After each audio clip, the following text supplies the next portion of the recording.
My name is Rosalind Fairweather, and at 73 years old, I thought I'd seen every kind of heartbreak life could throw at me. I buried my husband Theodore 5 years ago after 48 beautiful years of marriage. I raised 3 children in our cozy 2-story home in Millbrook, Connecticut, watching them grow from crawling babies to successful adults. What I never expected was that the deepest betrayal of my life would come from within my own family, captured in perfect detail by cameras I'd forgotten to mention were working again. The morning of September 15th started like any other Tuesday. I was tending to my prized rose garden, the same beds Theodore and I had planted when we first moved to Maple Street in 1978. The autumn air carried that crisp promise of changing seasons, and I was humming an old hymn when I noticed the red recording light blinking on the security camera Preston had installed last month. Strange. I thought the system was still broken from that power surge we'd had 2 weeks earlier. Preston, my youngest son, had been so concerned about my safety after old Mrs. Henderson next door had that break-in attempt. "Mom, you need protection," he'd insisted, his warm brown eyes filled with genuine worry. "Veronica and I would never forgive ourselves if something happened to you." His wife, Veronica, had nodded enthusiastically, her perfectly manicured hands clasping mine. "We love you so much, Rosalind. Your safety is our priority." At the time, their concern had warmed my heart. Now, remembering that conversation, I felt a chill that had nothing to do with the September weather. The security company had come out the previous Wednesday to fix the cameras after the electrical storm knocked them offline. I'd spent most of that day at my weekly volunteer shift at the community center, helping serve lunch to families in need. It was fulfilling work that kept me connected to my community and gave my retirement years purpose. When I returned home that evening, exhausted but happy, I'd completely forgotten to call Preston and Veronica to let them know the system was operational again. That forgotten phone call would change everything. As I stood in my garden that Tuesday morning, watching that tiny red light blink steadily, I had no idea I was about to uncover a web of deception that would shatter everything I believed about my family. The roses Theodore and I had nurtured for decades seemed to whisper warnings in the gentle breeze, but I was still innocent enough to believe that love and trust were the foundations of family bonds.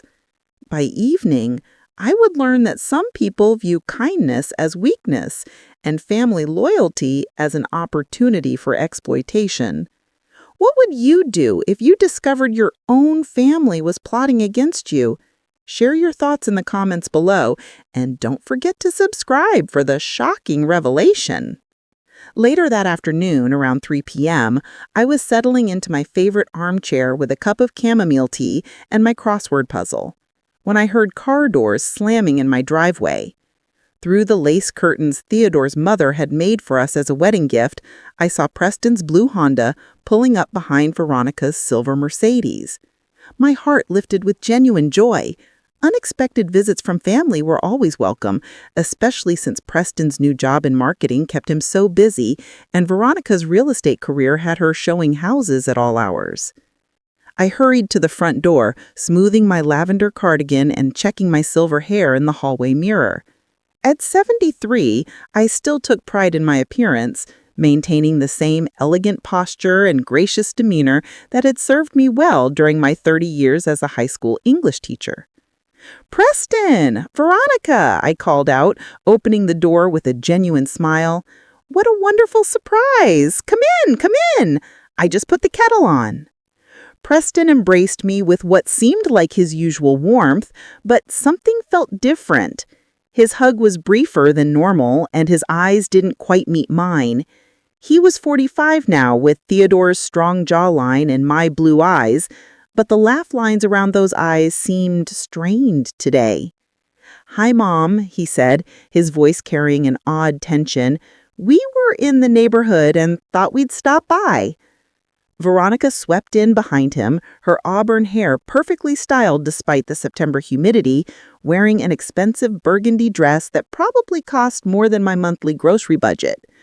"Rosalind, you look wonderful as always," she said, kissing my cheek with lips that felt cold against my skin. She'd been in our family for 8 years now, ever since she and Preston met at a real estate conference in Hartford.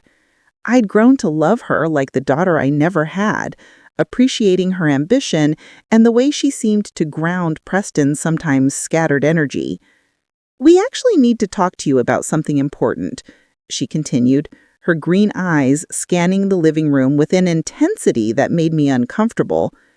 As I bustled around, preparing tea and arranging my grandmother's cookies on my mother's silver tray, I chattered about my morning in the garden and my afternoon crossword puzzle. Neither Preston nor Veronica seemed to be listening. They kept exchanging glances I couldn't interpret, and Veronica's fingers drummed nervously on the antique oak coffee table Theodore had refinished during one of his weekend projects. The atmosphere felt heavy with unspoken tension, like the air before a thunderstorm. "Mom," Preston finally interrupted my cheerful rambling about Mrs. Chen's new granddaughter, "we need to discuss your living situation." The words hung in the air like a death sentence. I set down my teapot with hands that suddenly trembled, watching their faces for some clue about what was coming next. In that moment, I wished desperately that Theodore was still here, his steady presence and sharp mind helping me navigate whatever storm was about to break over our peaceful home. "The tension is building. What do you think Preston and Veronica want to discuss? Leave your predictions in the comments."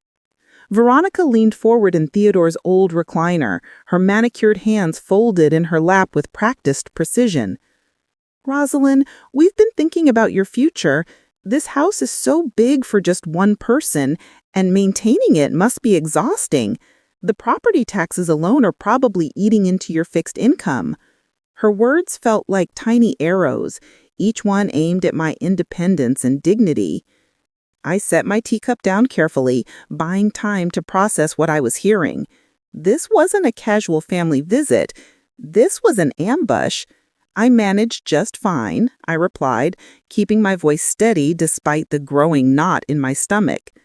"Theodore and I paid off the mortgage 15 years ago, and my teacher's pension covers everything I need.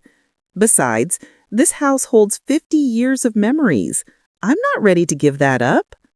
The floral wallpaper Theodore had helped me hang in 1985 seemed to mock me with its cheerful roses, a stark contrast to the dark conversation unfolding.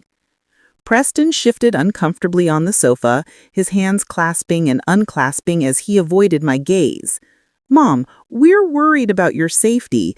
Living alone at your age, what if you fell down the stairs? What if you had a medical emergency and no one found you for days?"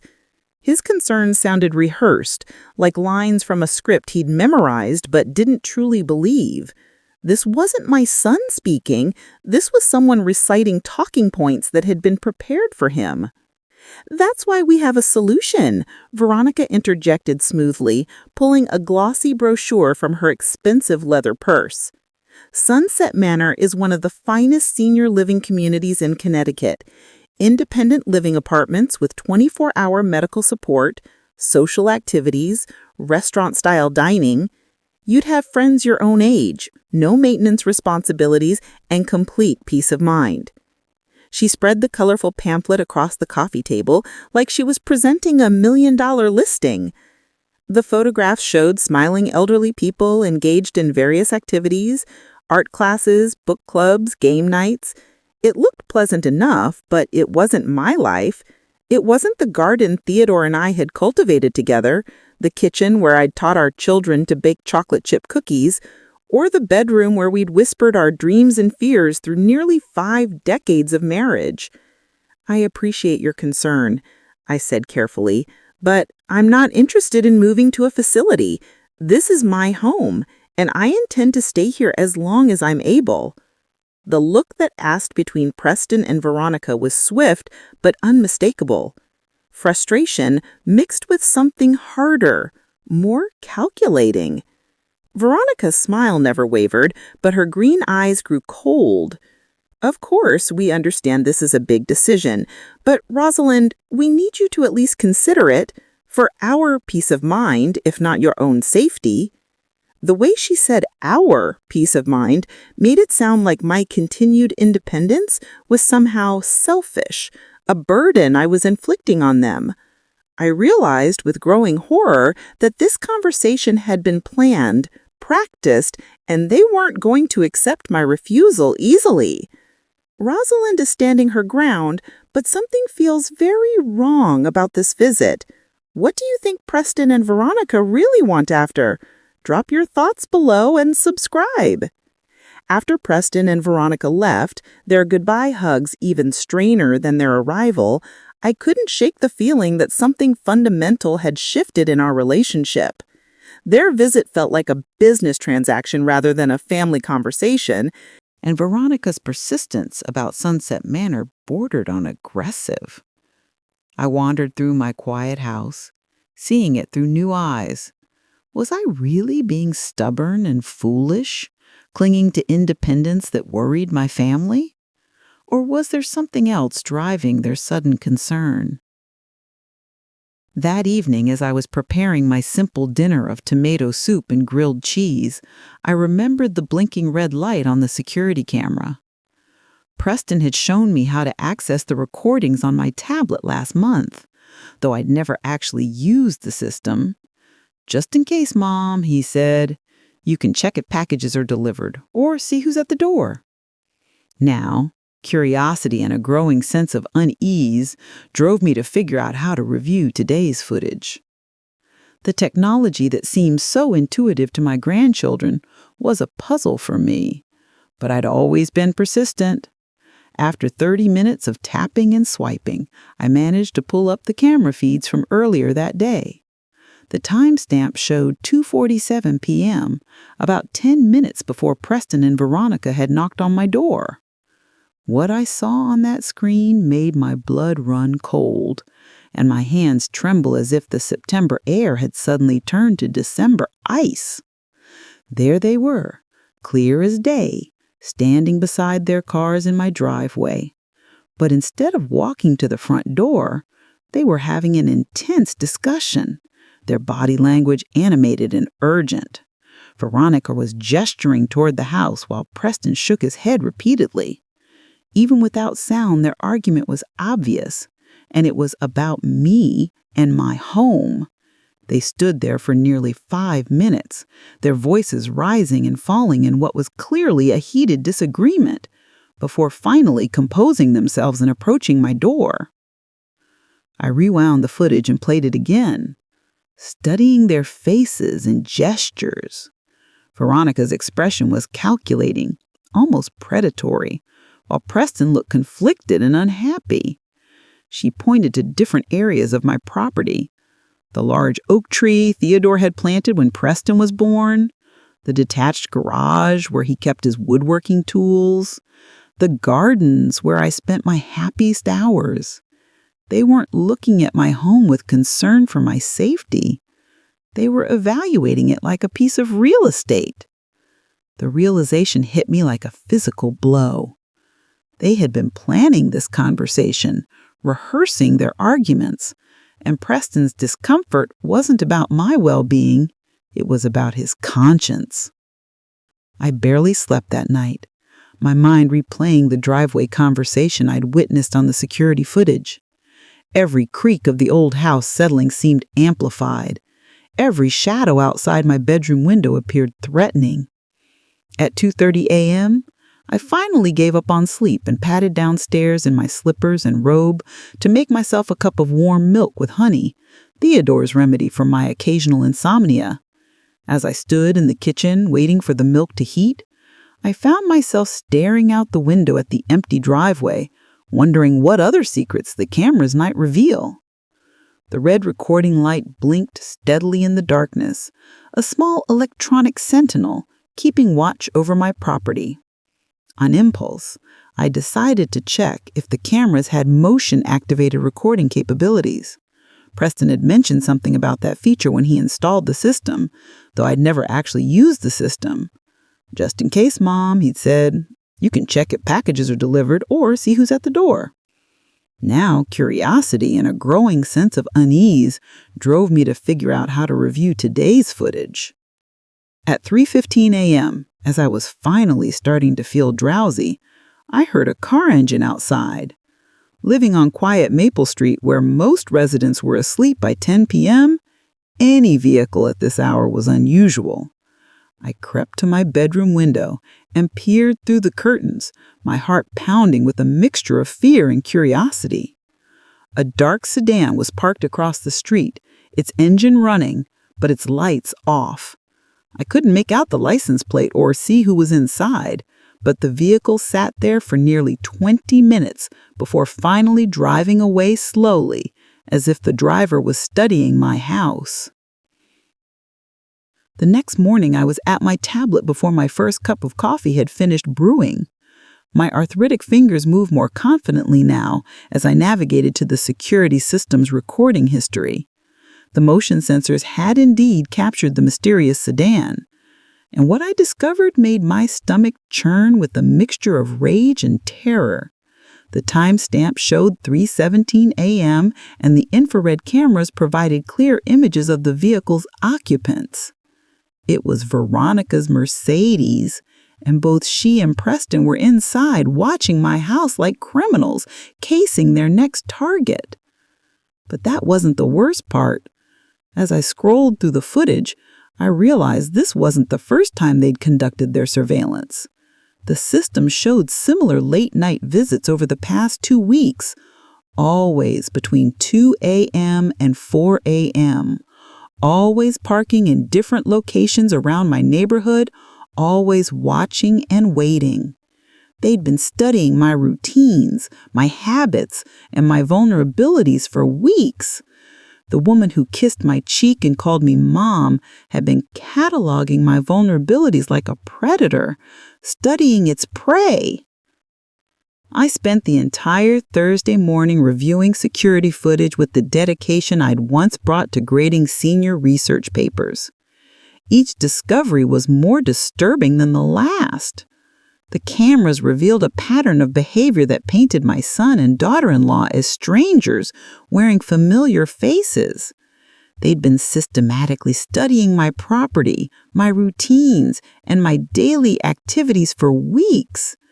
The woman who kissed my cheek and called me Mom had been cataloging my vulnerabilities like a predator, studying its prey. Around 11 a.m., my phone rang. Preston's name appeared on the caller ID, and for a moment, I considered not answering, but I needed to understand the depth of their deception, so I forced my voice to sound normal and cheerful. "Good morning, sweetheart," I said, though the endearment tasted like ash in my mouth. "How are you today?" His voice was strained and artificial as he asked about my evening and whether I'd given any more thought to their suggestion about Sunset Manor. "Actually," I said, deciding to test his honesty, "I had trouble sleeping last night.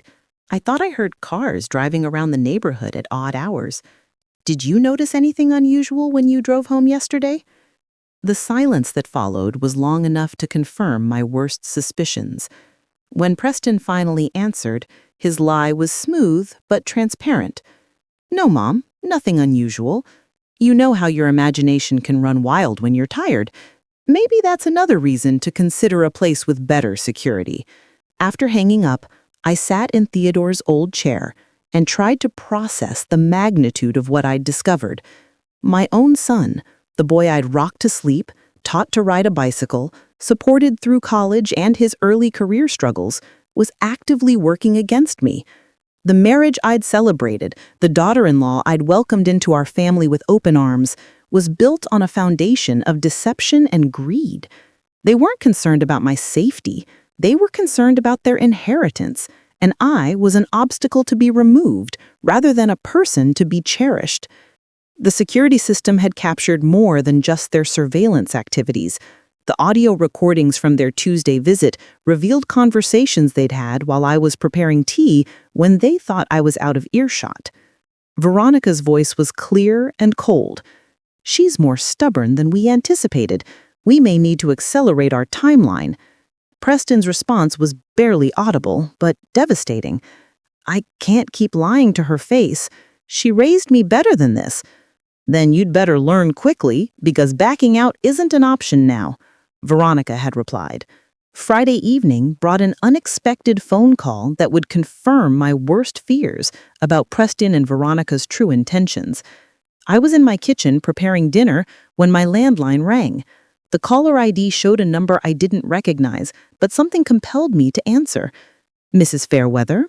asked a professional female voice. "This is Sandra Morrison from Sunset Manor. I wanted to follow up on the application your family submitted on your behalf. We have an opening available, and we'll need to move quickly if you're interested." My blood turned to ice. "I'm sorry," I managed to say, my voice barely steady. "I never submitted an application to your facility. There must be some mistake." The pause on the other end told me everything I needed to know. "Oh," Sandra said, clearly flustered. "I have documentation here signed by Preston Fairweather as your power of attorney. He indicated you were eager to move in as soon as possible due to declining cognitive abilities." Power of attorney? Declining cognitive abilities. The words hit me like physical blows. "I'm afraid there's been a serious misunderstanding," I told Sandra, my teacher's voice returning with its familiar authority. "I have not granted anyone power of attorney. My cognitive abilities are perfectly intact, and I have no intention of moving anywhere. I believe someone has submitted fraudulent documents." After hanging up, I sat trembling at my kitchen table, surrounded by the familiar warmth of my home, while a cold reality settled around me like a shroud. I called my attorney, George Whitman, who had handled Theodore's and my legal affairs for over 20 years. George was semi-retired, but still took my calls personally. When I explained what happened, his normally jovial voice turned serious and concerned. "Rosalind, this is elder fraud of the worst kind. If they've forged power of attorney documents, that's a felony. We need to act immediately to protect your assets and your rights." His words confirmed what I already knew but hadn't wanted to accept. My son and his wife weren't just planning to manipulate me into moving, they were actively stealing my independence through legal fraud. Saturday morning arrived with autumn rain that matched my dark mood. George arrived at 9 a.m. with a briefcase full of legal documents and a grim expression. We spent 2 hours reviewing my financial accounts, property deeds, and existing legal protections. The news was worse than I had feared. Someone had been attempting to access my bank accounts online, had contacted my insurance company asking about policy details, and even inquired about expediting property transfers. Every action pointed to a carefully orchestrated plan to take control of my life and assets. "Rosalind," George said, removing his glasses and cleaning them with a heavy sigh, "in 40 years of practice, I've seen family financial abuse many times, but this case is particularly sophisticated and cruel. They're not just after your money, they're systematically destroying your autonomy and independence. The good news is that none of their attempted legal maneuvers have succeeded yet. Your assets are still secure, and we can take steps to protect them permanently. But you need to understand that this is war, and your opponents happen to be people you love." Sunday morning found me in my rose garden, despite the continued autumn drizzle, seeking solace among the flowers Theodore and I had planted together. The physical act of tending to something beautiful and alive helped clear my mind and strengthen my resolve. George's visit had shaken me, but it had also awakened the fighting spirit that had carried me through 40 years of teaching teenagers and raising 3 children as a single mother after Theodore's death. Preston and Veronica had made a critical error. They underestimated the woman who had built this life with her own hands and fierce determination. By noon, I had formulated a plan that would have made my late husband proud. Theodore had always admired my strategic thinking, whether I was organizing the school district's first ever parent-teacher technology workshop or coordinating our neighborhood's successful campaign against a proposed shopping mall that would have destroyed our community's character. This situation required the same methodical approach: gather evidence, build alliances, and execute with precision. My opponents might be family, but they were also criminals, and I refused to be their victim. My first call was to Detective Maria Santos at the Hartford County Elder Fraud Unit, a department I'd learned about during my community center volunteer work. Detective Santos had spoken at our senior safety seminar last spring, emphasizing that financial abuse often started with small boundary violations before escalating to complete control. When I explained my situation, her voice carried both professional concern and personal outrage. "Mrs. Fairweather, what you've described fits the pattern of organized elder abuse perfectly. The surveillance, the forged documents, the isolation tactics. These people are predators regardless of their relationship to you." Detective Santos arranged to visit my home Monday morning to review the security footage and coordinate with George on the legal aspects of the case. "Document everything," she advised. "Keep recording, keep notes, and don't confront them directly until we have all our evidence organized. Predators often become dangerous when they realize their schemes have been discovered." Her words sent a chill through me, but they also reinforced my determination to protect not only myself, but potentially other elderly victims these two might target in the future. "Mrs. Fairweather," Detective Santos said finally, "you've done something remarkable here. Most elder abuse victims never see it coming, and those who do often lack the evidence to prove it. You've not only protected yourself, but potentially saved other elderly people from becoming their next targets. This level of premeditation and sophistication suggests they've done this before." Her words filled me with a mixture of pride and sorrow. Pride in my strength and preparation, sorrow that such strength had been necessary against my own family. Tuesday evening arrived with the weight of inevitability. Detective Santos and George had convinced me that the safest approach was to confront Preston and Veronica with witnesses present and recording equipment running. At 6 p.m., as planned, Preston's Honda pulled into my driveway, followed by Veronica's Mercedes.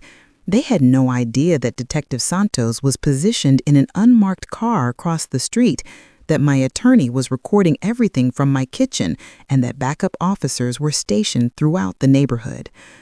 I opened the front door with a smile that felt like wearing a mask. "Preston, Veronica, come in. I've been expecting you." They entered with their usual false warmth, but I could see the tension in their postures, the calculation in their eyes. They knew something had shifted, but couldn't identify what. Veronica carried another manila folder, more fraudulent documents, I presumed, while Preston looked increasingly uncomfortable with each step deeper into the house that had become a trap. "Mom," Preston began, his voice carrying that same rehearsed quality I'd noticed during their previous visit. "We wanted to follow up on our conversation about Sunset Manor. The facility called and said there might have been some confusion about your application." His attempt at casual concern was almost insulting in its transparency. Did they really think I was so naive, so easily manipulated? The boy I'd raised had become a stranger who saw his mother as a mark rather than family. "Yes," I said, settling into Theodore's chair with deliberate calm. "There certainly was confusion. Imagine my surprise when I learned that someone had submitted an application claiming I had declining cognitive abilities and that my son held power of attorney over my affairs." The silence that followed was absolute. Veronica's perfectly composed mask finally slipped, revealing something cold and calculating beneath, while Preston's face went white with the realization that their scheme had been discovered. "I don't know what you think you've uncovered," Veronica said, recovering her composure with practiced ease, "but you're clearly confused about recent conversations and legal arrangements. This is exactly why we're concerned about your mental state, Rosalind. Perhaps we should contact your doctor about adjusting your medications. Her gaslighting attempt was textbook manipulation, designed to make me question my own perceptions and memories. But I had spent too many years helping teenagers recognize and resist psychological bullying to fall for such transparent tactics. I reached for my tablet and played the first security recording. Their heated discussion in my driveway before their Tuesday visit, their shocked faces as they heard their own voices plotting my manipulation, was almost satisfying. Would you like to hear the recordings from inside the house? Or perhaps you'd prefer to see the footage of your midnight surveillance drives around my neighborhood. I have weeks of evidence documenting your criminal conspiracy against me. The next few minutes unfolded like a carefully choreographed dance of justice. As Preston and Veronica realized the magnitude of their exposure, Detective Santos entered my front door with backup officers close behind. Preston Fairweather and Veronica Fairweather, you're under arrest for elder fraud, identity theft, and conspiracy to commit financial abuse, she announced, her voice carrying the full weight of law enforcement authority. The sight of handcuffs clicking around the wrists of people I'd once considered family was both satisfying and heartbreaking. Preston broke down completely, sobbing apologies and explanations about gambling debts and Veronica's manipulation. His tears might have moved me once, but I had learned that adult choices carry adult consequences, regardless of the circumstances that lead them to. Veronica maintained her icy composure even as she was read her Miranda rights, her green eyes promising revenge rather than remorse. This isn't over, Rosalind. You'll regret making an enemy of me, as officers led her toward the patrol car. The investigation that followed revealed the full scope of their criminal enterprise. Veronica had indeed done this before, targeting elderly people in 3 different states over the past 5 years. She specialized in finding vulnerable seniors through Preston's connections. His job in marketing had given him access to demographic information about aging homeowners. The forged power of attorney documents were part of a sophisticated kit that included fake medical evaluations, fraudulent competency assessments, and networks of corrupt professionals who facilitated property transfers. 6 months later, I sat in a courtroom watching Preston receive a sentence of 8 years for elder fraud, while Veronica was sentenced to 15 years for her role as the primary architect of what prosecutors called one of the most sophisticated elder abuse schemes in Connecticut history. Preston's testimony against Veronica reduced his sentence, but it couldn't repair the damage to our relationship. The boy who had once helped me plant roses in our garden was gone, replaced by a stranger whose greed had consumed whatever love had once existed between us. But this story isn't just about betrayal and justice. It's about the strength we discover when everything familiar becomes dangerous. The community support that surrounded me during the trial was overwhelming. Mrs. Chen from next door organized meal deliveries. The volunteers from the community center created a support network that ensured I never felt isolated or vulnerable. My security system, originally installed for protection, had become the foundation for a neighborhood watch program that now protects 12 elderly residents on Maple Street. Today, at 74, I still live in the home Theodore and I built together, surrounded by roses that bloom more beautifully each year. I've become an advocate for elder rights, working with Detective Santos to educate seniors about recognizing and preventing family financial abuse. My story has been featured in newspapers and community presentations, not because I'm a victim, but because I'm a survivor who refused to be silently consumed by predators wearing familiar faces. The greatest lesson from this experience isn't about the betrayal itself, but about the resilience that emerges when we refuse to accept victimhood. Every elderly person deserves to age with dignity, respect, and security in their own home. Family relationships should be built on love and mutual support, not exploitation and manipulation. When someone shows you who they really are, believe them, the first time even if they share your last name. Rosalind's courage saved not only her own life, but protected other seniors from becoming victims. Her story reminds us that age brings wisdom and strength, not helplessness. Have you or someone you know experienced elder abuse? Share your thoughts and experiences in the comments below. Don't forget to subscribe for more powerful stories of resilience and justice, and hit that notification bell so you never miss an update.